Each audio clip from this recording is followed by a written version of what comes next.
যেদিন আজরাইল রূহ কবজ করে, এই বেটা, সেই দিনও নবী আমার আম্মা জান আয়েশাকে বলছে, আয়েশা আমি আমার বন্ধুর কাছে চলে যাচ্ছি, আমার উম্মতরে আমার আখিরি ওসিয়ত বলে দিও, আমার উম্মত যেন নামাজ ঠিক রাখে, নামাজ ঠিক রাখে, নামাজ ঠিক রাখে।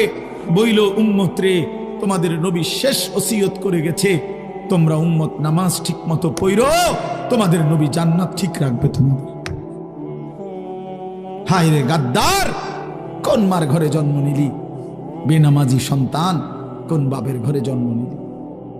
কোন মুসলমানের ঘরে জন্ম নিলি? না ফরমান, কেমনে পারলি বাপ এক ওয়াক্ত নামাজ পড়ে এই কুকুর বিড়ালের জিন্দেগি কাটাইতে, এই জানোয়ারের জীবন কাটাইতে কেমনে পারল? হ্যাঁ, কেমনে পারল?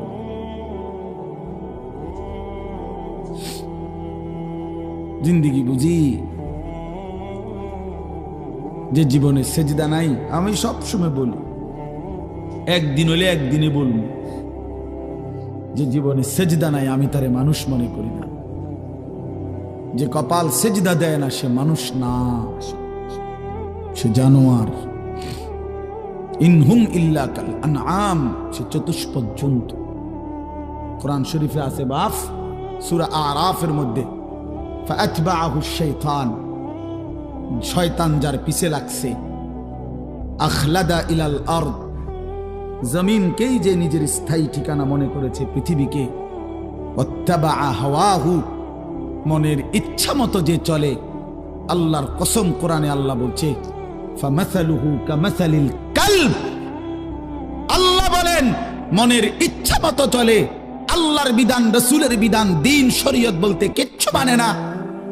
এবং শয়তান যার অনুসারী, আল্লাহর পাক কোরআনে বলেন ফামাসালুহু কামাসালিল কালব। বলেন মাওলানা ইলিয়াস ভাই, আপনি বলেন এই আয়াতের অর্থ কি, এই শব্দের অর্থ কি? আল্লাহ বলছেন ওই ব্যক্তির উদাহরণ কুত্তার মতো, কুত্তার মতো, কুত্তার মতো, কুত্তার মতো। এটা তুই কুত্তার মতো, তুই বেনামাজি, মনে রাখিস, তোর ঠিকানা লিখে নে, আমার থেকে সিল নিয়ে আনিস, তোর পরিচয় আইডেন্টিফাই বলে দিলাম। কোরআন বলছে কি অর্থ কর, কামাসালিল কালব অর্থ কি? খালাস, কোরআন শরীফের আয়াত। কি মনে করছো বাপ? হ্যাঁ, নামাজ পড়ো না কেন? মানুষের বাচ্চা তুমি, কি ব্যাপার?